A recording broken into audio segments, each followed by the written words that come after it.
প্রিয় দর্শক, স্বাগত জানাচ্ছি আপনাদেরকে আওয়ার ডেমোক্রেসি অনুষ্ঠানে। আপনাদের সাথে আছি শামিম আল আমিন। যেখান থেকে অনুষ্ঠানটি দেখছেন, আশা করছি আপনারা সবাই ভালো আছেন।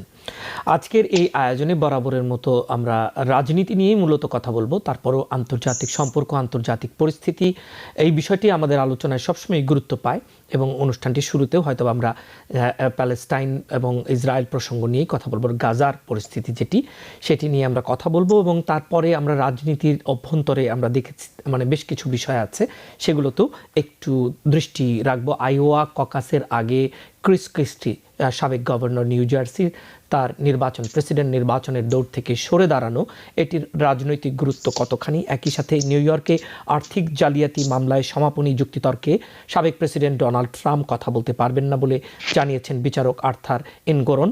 এই বিষয়টিও আলোচনায় আসবে আশা রাখছি। এবং সীমান্ত পরিস্থিতি নিয়ে আমরা প্রেসিডেন্ট জো বাইডেনের সঙ্গে কথা বলেছেন স্পিকার মাইক জনসন, এবং সাউদার্ন সীমান্তে নিরাপত্তা জোরদার করতে বাইডেনকে আহ্বানও জানানো হয়েছে। গত ডিসেম্বরেও এ নিয়ে বাইডেনকে একটি চিঠি দেন তিনি, এবং এ বিষয়ে আরও বেশ কিছু খবর আছে।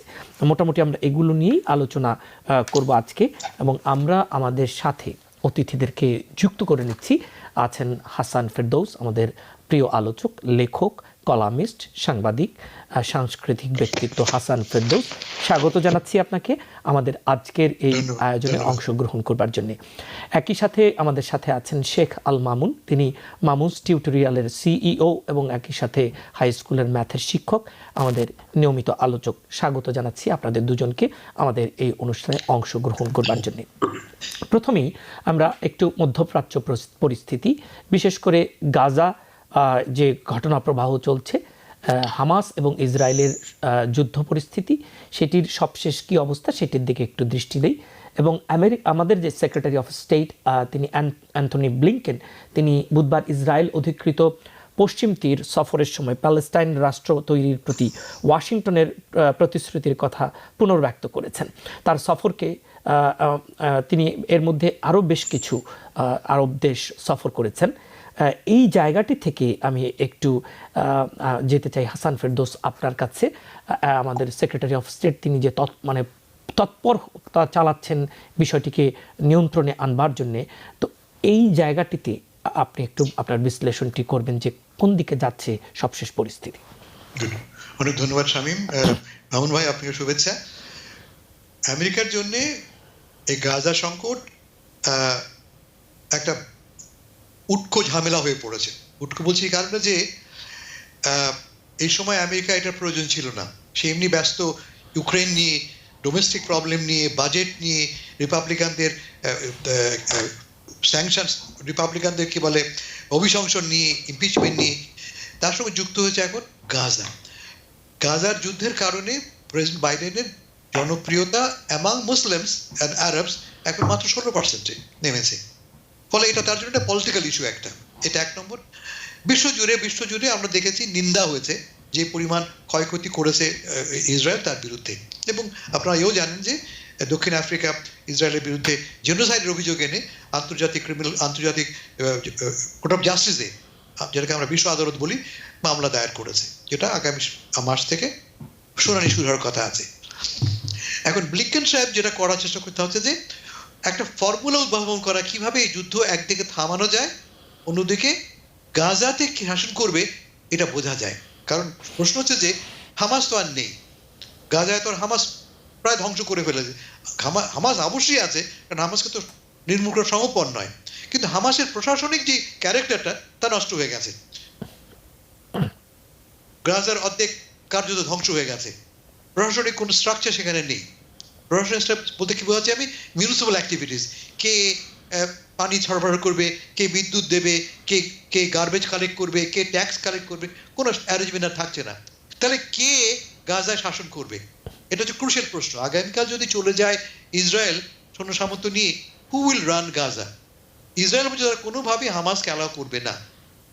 আমেরিকা চাইছে পশ্চিম তীরের যেই প্যালেস্টাইন অথরিটি আছে, মাহমুদ আব্বাসের সরকার, তারা গাজাতেও নিয়ন্ত্রণ গ্রহণ করুক।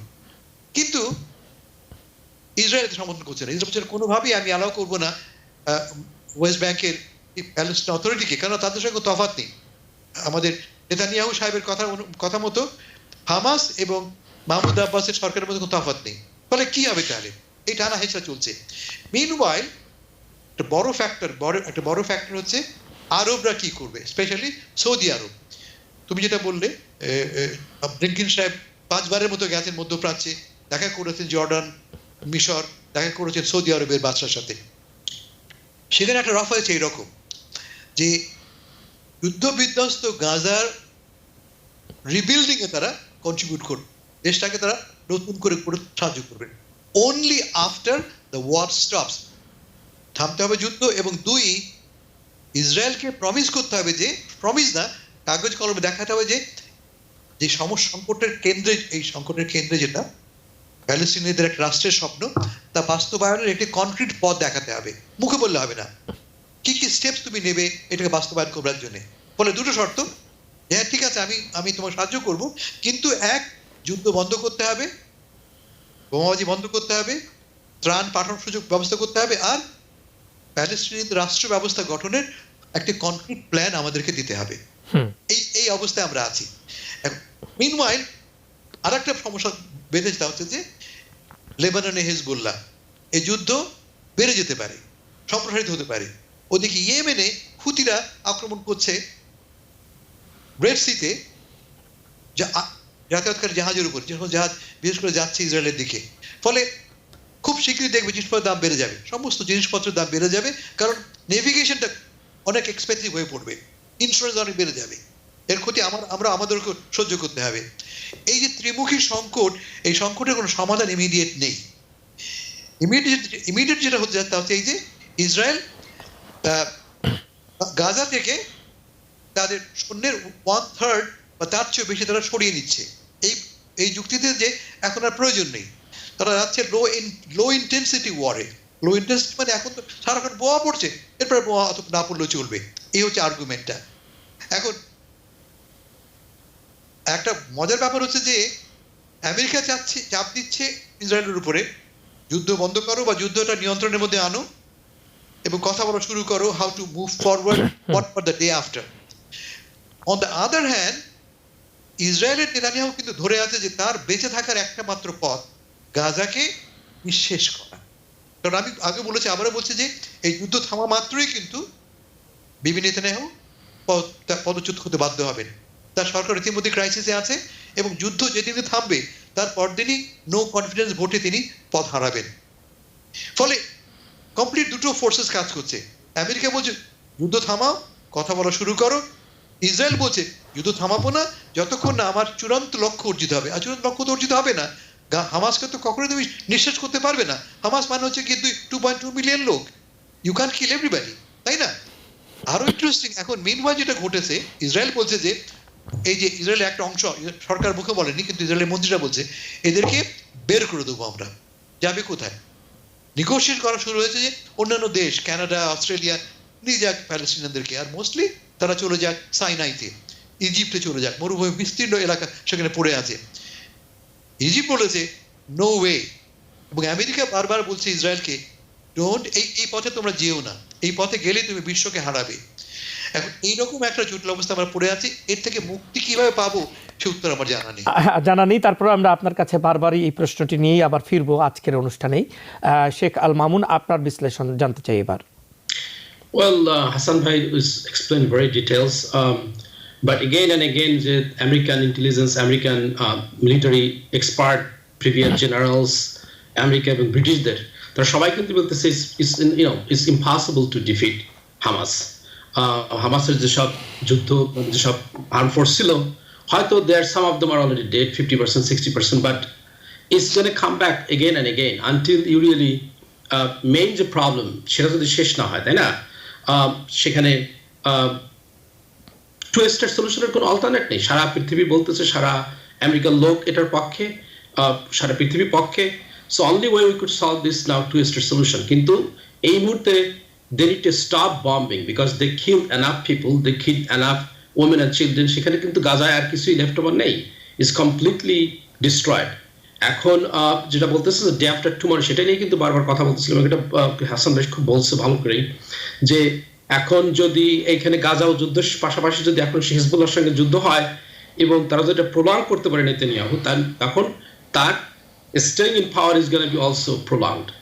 সো কিন্তু আমেরিকা কিন্তু ইন্টারনালি অনেক চেষ্টা করতেছে লেবাননের সঙ্গে বা হিজবুল্লাহর সঙ্গে কোনো প্রকার যুদ্ধ। আমরা জানি যে আমেরিকার negotiator talk to the Hezbollah, talking to the Iran not to really expand, কিন্তু তার পাশাপাশি দেখতেছি যে ইসরায়েল কিন্তু কন্টিনিউয়াসলি তারা দামাস্কাসে বম্বিং করতেছে, তারা লেবাননে বম্বিং করছে, তারা হামাসের যেসব সিনিয়র লিডার তাদেরকে মারতেছে। সো ইসরায়েল কিন্তু চাচ্ছে continuously to prolong and sustain. কিন্তু আমরা জানি যে প্যালেস্টাইনিয়ানরা ডেফিনেটলি তারা দুইটা স্টেটের তারা অ্যাগ্রি করতেছে, অ্যাকসেপ্ট করতেছে। এখানে দুইটা স্টেট হলেই কিন্তু যে পরিমাণ ক্ষয়ক্ষতি হয়েছে, ইসরায়েল যদি pay some money to clear this all this destruction, এবং তার পাশাপাশি কিন্তু আরব দেশগুলো আসবে এটাকে সুন্দর করে বিল্ড করার জন্য, গাজাকে একটা beautiful city, beautiful part of the Palestinian স্টেটের একটা পার্ট হিসেবে তারা বিল্ড করতে রাজি আছে। অনলি যদি প্যালেস্টিনিয়ানকে যদি এমন কিছু তৈরি করে, আমেরিকা যদি এমন কিছু প্রপোজ করে বা ইনফোর্স করতে পারে, বা ইসরায়েলি স্পেশালি পলিটিশিয়ানকে কনভিন্স করতে পারে যে টু স্টেট সলিউশন, কিন্তু নেতানিয়াহু তো we know that he will never ever accept this. তো আমেরিকাকে কাইন্ড অফ তাকে খুব শক্ত হতে তাদের সঙ্গে কাজ করতে হবে, তাকে বোঝাইতে হবে, তাকে বলতে হবে। Otherwise we have to stop, আমরা জানি we have to stop providing all this funding. অনেক সিনেটর অলরেডি বলছে, আমরা জানি যে ম্যাসাচুসেটস সিনেটর এলিজাবেথ ওয়ারেন, ভার্মন্টের সিনেটর বার্নি স্যান্ডার্স সহ অনেক সিনেটররা বলতেছেন what we have to put some string, because Israel যদি কন্টিনিউয়াসলি এরকম করে মানে ইনডিসক্রিমিনেটলি বম্বিং করতেছে। এবং আমরা এটাও জানি যে 1976 এর পরে আমেরিকার কংগ্রেসের একটা ল পাস হয়েছে যে আমেরিকার বম্ব কোন ইনোসেন্ট লোকদের জন্য ইউজ করা হবে না, কিন্তু সেটাই কিন্তু হচ্ছে।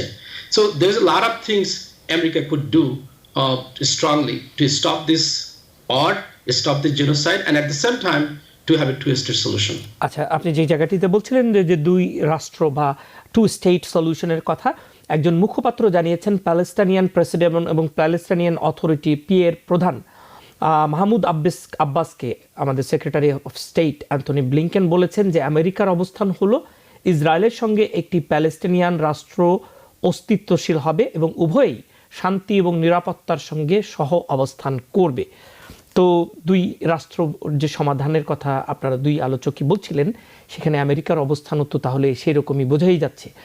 তাহলে হাসান ফেরদৌস, তাহলে কি মানে এই আলোচনাটি কি মানে কার্যকর দিকে এগিয়ে যাবে, নাকি এটির ব্যাখ্যা আমি আপনার কাছ থেকে জানতে চাই। আসলে ব্যাপারটা অত সহজ তো নয়।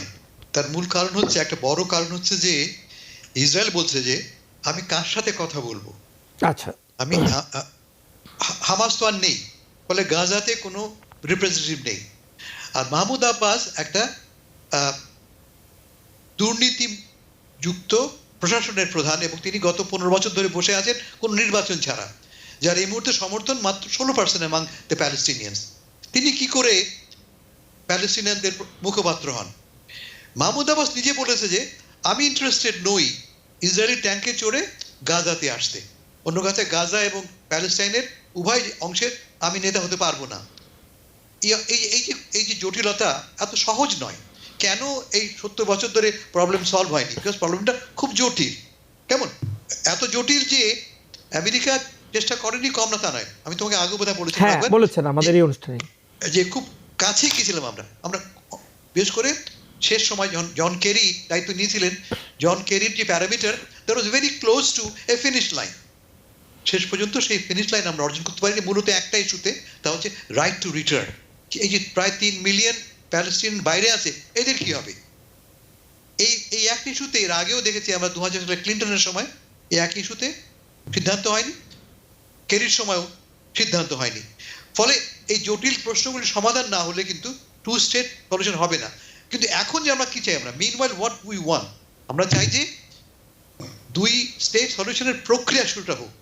প্রক্রিয়া তো বন্ধ হয়ে আছে গত 15 বছর ধরে, কোনো আলোচনা নেই। প্রক্রিয়া আমেরিকা চাইছে যে লেটস স্টার্ট এ ডিসকাশন, যে কিভাবে আমরা এগোবো। আর ডিসকাশন হওয়ার প্রথম শর্ত হচ্ছে যে 3টে শর্ত। এক হচ্ছে যুদ্ধ বন্ধ হওয়া গাজাতে, 2 নম্বর একটি অভিন্ন প্রশাসনিক ব্যবস্থা গাজাতে এবং পশ্চিম তীরে এস্টাবলিশ করা, যেই প্রশাসনে মাহমুদ আব্বাসের পিএ থাকবে এবং একটি নন পলিটিক্যাল টেকনোক্র্যাটিক প্রশাসন তৈরি করা হবে। আর থার্ড, একটি আন্তর্জাতিক বহুজাতিক নিরাপত্তা ব্যবস্থা সেখানে পাঠানো হবে। মূলত সৈন্য বা police from mostly Arab countries পাঠানো হবে আইন শৃঙ্খলা নিয়ন্ত্রণ করার জন্য। এটার ফর্মুলা দিয়েছে আমেরিকা, এবং এই নিয়ে খানিকটা কাজ হয়েছে, খানিকটা কাজ হয়নি তা না। কিন্তু প্রধান সমস্যা এই মুহূর্তে নেতানিয়াহু, তার পলিটিক্যাল ফিউচার। তিনি এই মুহূর্তে কোনোভাবে রাজি হবেন না বা হচ্ছেন না এগুতে এই পথে, কারণ তার ক্যাপিটাল হচ্ছে ওয়ান স্টেট সলিউশন, মানে আমরাই, we don't want a Palestine, কারণ প্যালেস্টাইন আমার নিরাপত্তার জন্য একটা থ্রেট, এটা তার আর্গুমেন্ট। এবং এই পথ থেকে তিনি সরছেন না, কারণ সরলেই তার ক্ষমতা থেকে তিনি বিচ্যুত হবেন। জি, শেখ আল মামুনের কাছে একটু যাই। এই একই প্রশ্ন তো আছে, এবং আপনি যেটি হাসান ফেরদৌস আলোচনার শুরুতেই তুলেছেন যে সাউথ আফ্রিকা একটি মামলাও করেছে, সেই মামলারই বা আসলে মানে প্রভাবটা কি এই ঘটনা প্রবাহে, এটিও একটু সূত্রটা যদি আপনি যুক্ত করে আলোচনাটা করেন। Before you do that, Hasan ভাই যেটা বললেন যে ওয়ান স্টেট সলিউশন, আসলে ইসরায়েল কিন্তু ওয়ান স্টেট সলিউশনও চায় না। ইসরায়েল চায় all Palestinians should be out of the Palestine. তার কারণ তারা যদি একটা স্টেট সলিউশন চায়, তার কারণ ওয়েস্ট ব্যাংক, গাজা এবং এক্সিস্টিং ইসরায়েল তারা যদি একটা কান্ট্রি করে, তখন কিন্তু ইসরায়েল যে একটা ডেমোক্রেটিক এবং জুইশ মেজরিটি একটা স্টেট, সেটা তাদের স্টেট সেই মেজরিটিটা লুজ করবে। সো তারা সেটা চায় না। তারা চায়, ইসরায়েলি নেতানিয়াহু যেটা চায়, যে it should be only Israeli country without any Arab population majority in that area. So they have to, তারা সবাইকে রিমুভ করতে হবে তাদেরকে, মানে এখন তো 3 মিলিয়ন ধরেন ওয়েস্ট ব্যাংকে, 2 মিলিয়ন গাজাতে, আর এক্সিস্টিং ইসরায়েলের ভিতরে কিন্তু আরো 2 মিলিয়ন মুসলমান আছে। সো অল টুগেদার, আর ইসরায়েলের জুইশ পপুলেশন হচ্ছে আপনার 9 মিলিয়নের ভিতরে 2 মিলিয়ন, 7 মিলিয়ন, 6.7 মিলিয়ন ধরেন। So they will lose the majority. So they don't want that. তখন ইসরায়েলের এক্সিস্টেন্স আর থাকবে না। ইসরায়েল নেতানিয়াহু যেটা গভর্নমেন্ট যেটা চায়, যে all the Arab population at least another 40% will go outside of the Palestinian existing West Bank and Gaza. তারপরে তারা একটা স্টেট তারা চালাবে। আর আপনি যেটা বলতেছেন, হ্যাঁ, south Africa beside the ICC international criminal কোর্টের পাশাপাশি ইন্টারন্যাশনাল কোর্ট অফ জাস্টিস, এটা ইউনাইটেড নেশনের একটা অঙ্গ, সেখান থেকে সাউথ আফ্রিকা একটা কেস করছে, যেসব স্টেটগুলো আছে দেশের মেম্বার, তাদের কোনো একটা দেশ এটা কেসটা আনতে পারে। তো তারা একটা কেসটা আনছে, এবং তাদের প্রত্যেকটা দেশের থেকে, এখানে 15টা দেশ, সেখান থেকে তাদের জাজদের অ্যাপয়েন্টমেন্ট করা হয়। সেখানে একটা কেস হবে, এবং এটা শুরু হবে থার্সডে থেকে। সো এখানে যদি কেসে যদি জেনোসাইড যদি প্রুভ হয়, তখন ইন্টারন্যাশনাল কমিউনিটিতে তো আমরা জানি যে সমস্ত পৃথিবী ইসরায়েলের বিপক্ষে নিন্দা জানাচ্ছে, তখন ইসরায়েলের জন্য আরো এটা একটা বিরাট প্রবলেম ক্রিয়েট করবে। তার কারণ দে আর কমিটিং, যদি জেনোসাইড এটা প্রুভ হয়, they have to pay a huge price in the long run. So we'll see. কিন্তু আমেরিকা এটাকে vigorously বলতেছে, no, there is no legitimacy of this, especially আমাদের ফরেন সেক্রেটারি, আমাদের প্রেসিডেন্টও বলছে, এবং অন্যান্য লোকও বলতেছে। But I know that rest of the world they watch in a different, তারা দেখতেছে যে যেখানে তাদের মেইন ইন্টেনশনটা কি, যে জেনোসাইডের এক নম্বর জিনিস হচ্ছে যে they have to eradicate certain group of people from their home. They have to make certain country or city such a way যে তারা সেখানে বাস করতে পারবে না। সো গাজাতে যেটা হয়েছে এখন দেখেন, it's not livable. There more than 70% of women and children are dying. এবং তারা যেভাবে টার্গেটেড বোম্বিং করছে হসপিটালে, স্কুলে, it has not happened before. এখানে কিন্তু তারা প্রুভ করতে পারেনি যে they are fighting against a existing army. সেখানে fighting or destroying or killing a group of people to remove from their homeland. এবং এটা যদি প্রুভ হয় জেনোসাইড কমিট করছে Israel, then it's going to be a huge factor, huge problem for Israel. আমরা মনে হয় একটা ছোট বিরতিতে যাই, বিরতির পর ফিরে এসে দেশের রাজনীতি নিয়ে হাসান ফেরদৌস কিছু একটা যুক্ত করতে চাই। আমি একটু অ্যাড করি এখানে, যেটা মামুন যেটা বললেন, একটু এক্সপ্যান্ড করি ব্যাপারটা। যদি আইসিজে রুলিং দেয়, রুলিং দিতে সময় লাগবে, কালকে বললেই কালকে রুলিং হবে না, রুলিং দিতে 1 বছর 2 বছর লেগে যাবে। কি হবে দিলে? ধরা যাক আইসিজে বললো যুদ্ধ বন্ধ করো, ইসরায়েল যুদ্ধ বন্ধ করবে? আইসিজে বললো কি বলে, তোমার সৈন্য সরিয়ে নাও, সরিয়ে নেবে? জেনোসাইড বন্ধ করা মানে যুদ্ধ বন্ধ করা, করবে না। 2002 সালে আইসিজে একটা রুলিং দিয়েছিল ইসরায়েলকে, যে ইসরায়েল যে সেটেলমেন্ট করছে, যে সেপারেশন ওয়াল তৈরি করেছে গাজাতে বেশ করে, সেটাকে বন্ধ করতে বলেছিল 2002 সালে। আজকে 2023 সাল, তাহলে কি দাঁড়ালো? 20 বছর ধরে কিন্তু দেয়াল ঠিক রয়ে গেছে। আইসিজের সিদ্ধান্তকেও ইগনোর করার ক্ষমতা আছে ইসরায়েলের, তার মূল কারণ হচ্ছে তার পাশে আছে আমাদের বড় ভাই মার্কিন যুক্তরাষ্ট্র, সাদা ধরে বসে আছে। ফলে যদি কালকে সিদ্ধান্ত দেয়ও ইন্টারিম মেজার হিসাবে, কোনো কিছুই হবে না, আমার মনে হয় ধন্যবাদ। আনলেস আমেরিকা রিয়েলি ওয়ান্টস ইট। জি, ধন্যবাদ আপনাদের দুজনকে। আমরা একটা ছোট্ট বিরতিতে যাই। প্রিয় দর্শক, আপনারা আলোচনায় আছেন, খুব শিগগিরই ফিরছি, সাথেই থাকুন। প্রিয় দর্শক, স্বাগত জানাচ্ছি আরও একবার। আপনারা দেখছেন আওয়ার ডেমোক্রেসি, সঙ্গে আছে শামীম আল আমিন, আর আমাদের সাথে অতিথি আছেন হাসান, ফেরদৌস এবং শেখ আল মামুন। স্বাগত আপনাদের দুজনকে আরও একবার আমাদের আজকের এই আয়োজনে। এবার একটু কথা বলতে চাই যে আগামী প্রেসিডেন্ট নির্বাচনের জন্য রিপাবলিকান পার্টির মনোনয়ন প্রত্যাশীদের দৌড় থেকে সরে দাঁড়িয়েছেন নিউ জার্সির সাবেক গভর্নর ক্রিস ক্রিস্টি। তিনি বোঝা যাচ্ছিল একমাত্র কট্টর সমালোচক ছিলেন সাবেক প্রেসিডেন্ট ডোনাল্ড ট্রাম্পের। নিউ হ্যাম্পশায়ারে এক অনুষ্ঠানে ক্রিস ক্রিস্টি নিজেই এই তথ্য জানিয়েছেন। অনুষ্ঠানে তিনি বলেছেন যে এটি পরিষ্কার যে দলের মনোনয়ন পাওয়ার জন্য তার কোনো পথ নেই। সে কারণেই জিওপির প্রেসিডেন্সিয়াল প্রার্থী হিসেবে তার প্রচারণার সমাপ্তি ঘোষণা করেছেন তিনি। ডোনাল্ড ট্রাম্পের কঠোর সমালোচক হিসেবে ক্রিস ক্রিস্টি মনোযোগ আকর্ষণ করলেও ভোটারদের পর্যাপ্ত সমর্থন আদায় করতে ব্যর্থ হয়েছেন। প্রশ্নটি হচ্ছে, এর মানে কি সাবেক প্রেসিডেন্ট ট্রাম্পের বিরোধিতা করে রিপাবলিকান ভোটারদের সমর্থন পাওয়া যাবে না? কি বলবেন হাসান, ফেরদৌস? ক্রিস ক্রিস্টি ব্যাপারটা খুব ইন্টারেস্টিং। ক্রিস ক্রিস্টি একসময় খুব ঘনিষ্ঠ বন্ধু ছিলেন ডোনাল্ড ট্রাম্প সাহেবের। জি, ডোনাল্ড ট্রাম্প সাহেবকে তিনি 2016 সালে কিন্তু তিনি ড্রপ আউট করার পরে ট্রাম্পকে এন্ডোর্স করেছিলেন, এবং ট্রাম্পের হোয়াইট হাউসে তিনি ছিলেন ট্রাম্প অন্যতম অ্যাডভাইজার, যদিও পরে তাকে সরিয়ে দেওয়া হয় সে অ্যাডভাইস পদ থেকে। এবং তিনি এই মুহূর্তে সবচেয়ে বড়, সবচেয়ে কট্টর সমালোচক, তুমি যেটা বললে, ডোনাল্ড ট্রাম্প সাহেবের। পারফেক্ট। এখন শুধু এই একটা ক্রেডেনশিয়াল নিয়ে কিন্তু রিপাবলিকান প্রাইমারিতে যেটা সম্ভবপর নয়, কারণ আমরা জানি রিপাবলিকান প্রাইমারিতে প্রায় সবাই 70%, 75% প্রাইমারি ভোটাররা ট্রাম্পের পক্ষে আছে। এই অবস্থায় আমরা কি দেখতে পাচ্ছি, গত 3 মাসে একটা নতুন ঘটনা শুরু হয়েছে। তা হচ্ছে যে রিপাবলিকান দলের যারা নমিনেশন প্রত্যাশী তাদের মধ্যে নতুন মেরুকরণ শুরু হয়েছে। 3 জন এখন প্রার্থী, 3 জন মূল প্রার্থী, ডোনাল্ড ট্রাম্প, নিকি হেলি এবং রন ডিস্যান্টিস। 4 নম্বরে আছেন ক্রিস্টি। এখন আমরা সর্বশেষ যে জনমত দেখেছি আমরা আইওয়াতে নোবডি ক্যান বিট ট্রাম্প। আইওয়াতে ট্রাম্প প্রায় 50% ভোটে জনমত সমর্থন নিয়ে গিয়ে আছেন, but not in Iowa, not in New Hampshire. New Hampshire সর্বশেষ যে জনমত জরিপ দেখতে পাচ্ছি তাতে ট্রাম্পের হচ্ছে গিয়ে 39% আর নিকি হেলির 32%, মাত্র 7% ব্যবধান তাদের মধ্যে। অন্যদিকে ক্রিস্টির 12%। যদি এই 12% লোক সমর্থন করে নিকি হেলিকে, সে কিন্তু ইজিলি বিট করতে পারবে ডোনাল্ড ট্রাম্পকে নিউ হ্যাম্পশায়ারে। ব্যাপারটা বুঝে বলতে পারলাম আমি? হ্যাঁ, নিশ্চয়ই।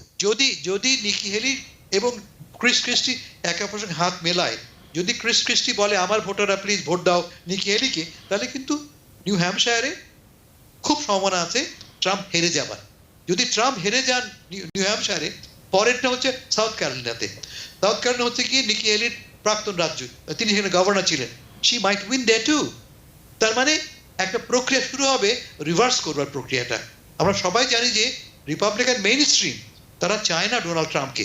যেমন নিকি হেলি মনে করা যাক, আমি এর আগে বুঝিয়ে বলেছি, নিকি হেলিকে সবচেয়ে বড় এন্ডোর্স করেছে কারা? কোক ব্রাদার্স সবচেয়ে বড় ডোনার, এবং তারা $30 মিলিয়ন কমিট করেছে নিকি হেলির পক্ষে।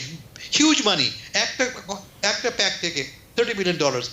কারণ সবাই চাইছে, সবাই বলতে পারছে আমি বিগ ডোনার্স এবং মেইন স্ট্রিম পলিটিশিয়ান রিপাবলিকানরা, তারা জানে যে ডোনাল্ড ট্রাম্প সাহেব মেইন স্ট্রিম ভোট পাবেন না, মডারেটদের ভোট পাবেন না, ইন্ডিপেন্ডেন্টদের ভোট পাবেন না। ফলে এই একটা সুযোগ, যদি এই প্রাইমারি প্রক্রিয়ায় শুরু হয় নিউ হ্যাম্পশায়ার থেকে, যেখানে ট্রাম্প হেরে গেলেন এবং নিকি হেলির উত্থান শুরু হলো, দেয়ার ইজ এ পসিবিলিটি, আমি গ্যারান্টি বলছি না, পসিবিলিটি যে ট্রাম্প সাহেবের পক্ষে হয়তো বা প্রাইমারিতে ঠকে তিনি যেতেও পারেন। বলেন কি এটা কি সম্ভব? শেখ আল মামুন কি মনে করেন?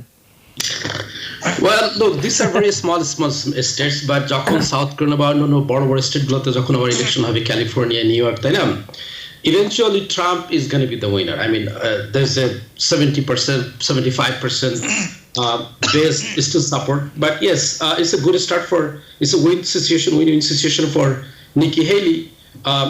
Ferdous by যেটা বললেন, Hassan by যেটা বললেন, হ্যাঁ, right now Mr. Trump has 39, Nikki Haley is 37 point behind, but Christie is 12%.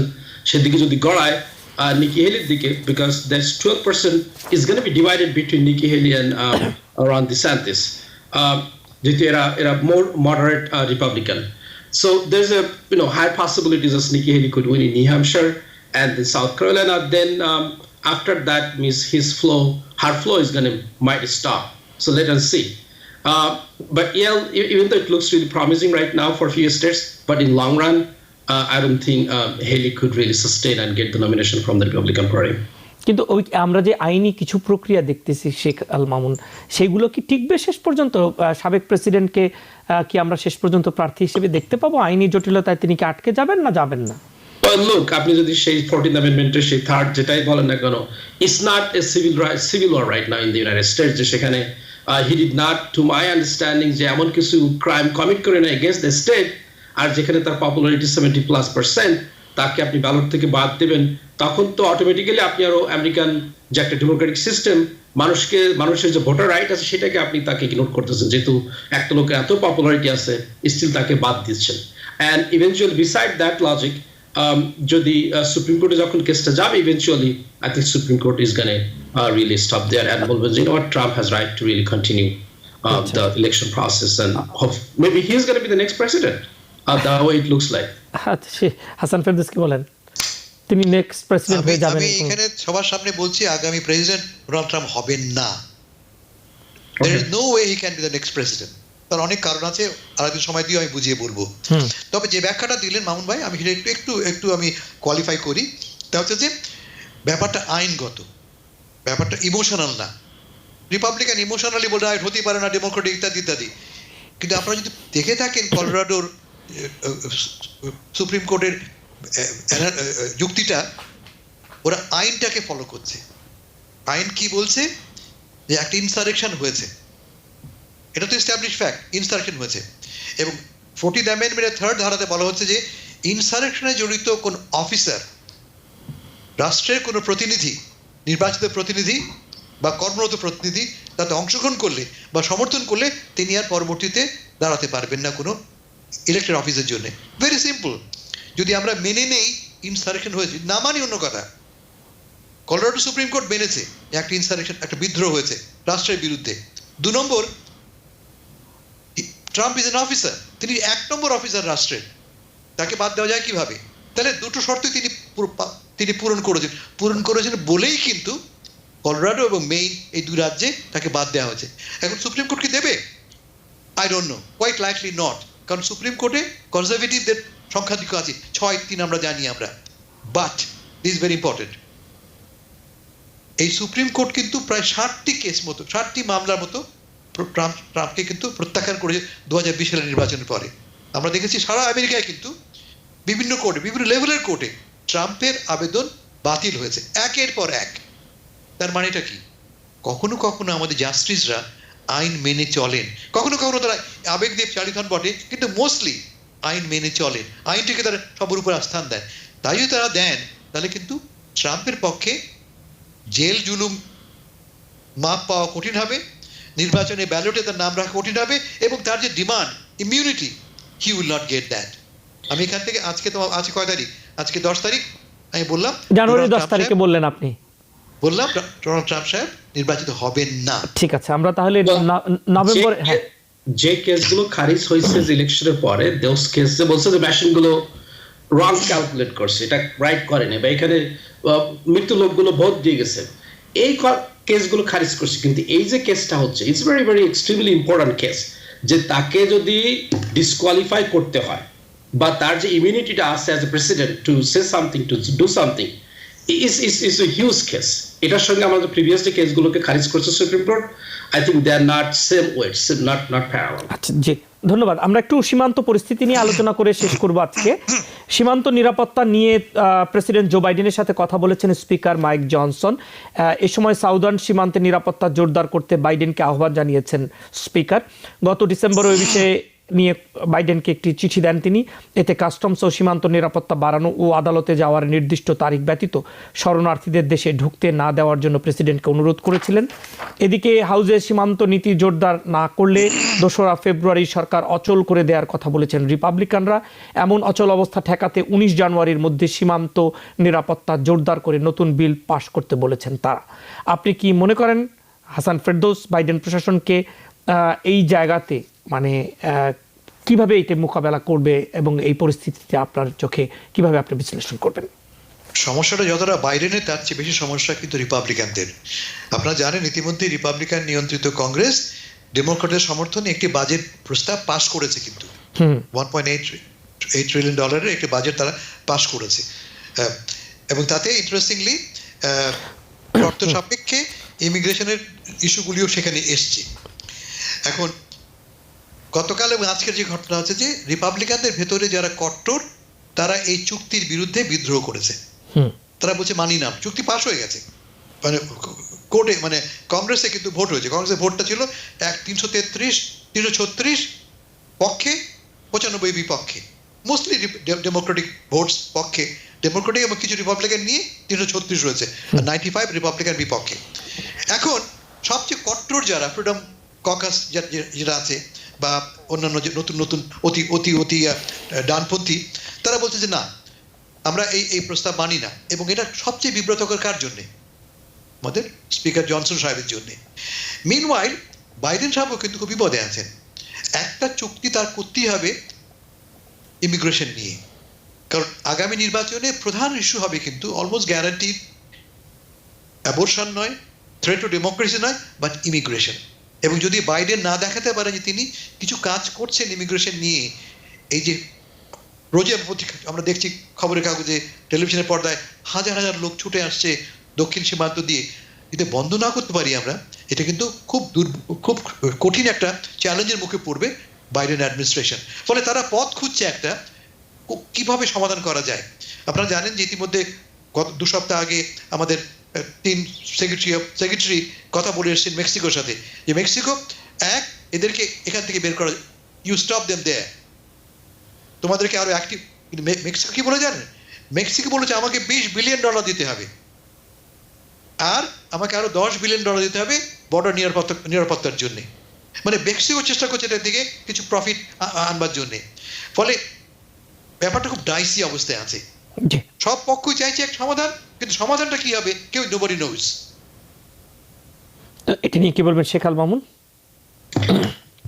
Well, economy is doing really good. Unemployment is low. Inflation is down. The America is doing really good. Jodi amra news e dekhi all the time, they know what Biden economics is really really bad. People are suffering.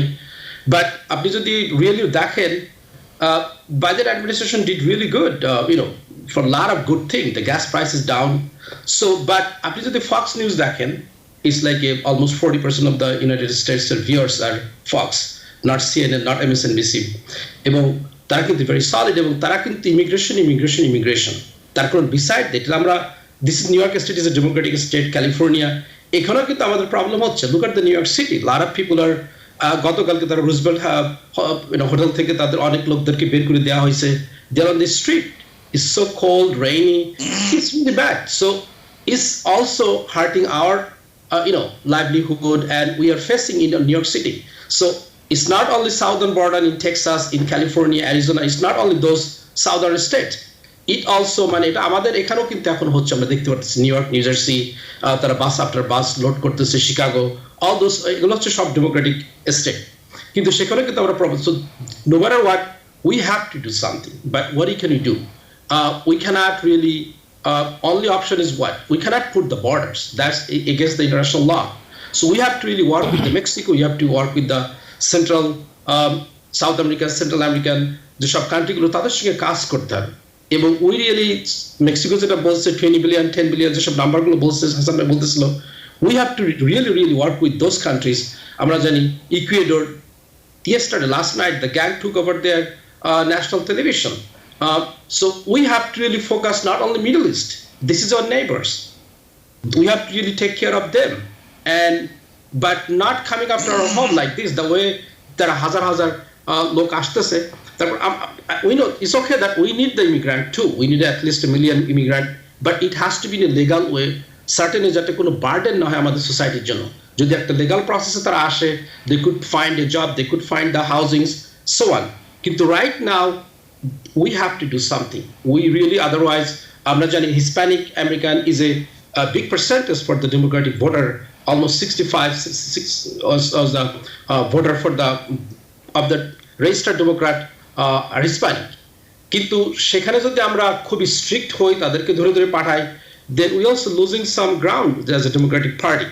So it's a very complicated situation right now. But no matter what, we have to find a solution.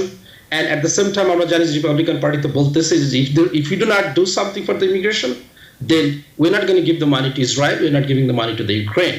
So Biden administration is really in big trouble right now.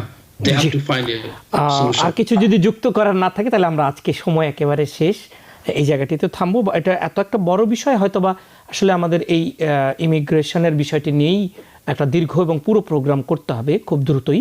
আশা করছি আপনাদেরকে পাবো। হাসান, ফেরদৌস এবং শেখ আল মামুন, আপনাদের দুজনকে ধন্যবাদ আমাদেরকে সময় দেওয়ার জন্য। ধন্যবাদ। প্রিয় দর্শক, আপনারা যারা দেখছিলেন আওয়ার ডেমোক্রেসি, আমরা কয়েকটি বিষয়ে কথা বলার সুযোগ পেয়েছি। আমাদের অতিথিরা আপনাদের সামনে তাদের বক্তব্য তুলে ধরেছেন। খুব শিগগিরই আবারও আপনাদের সাথে দেখা হবে। সবাই ভালো থাকবেন এবং নিরাপদে থাকবেন।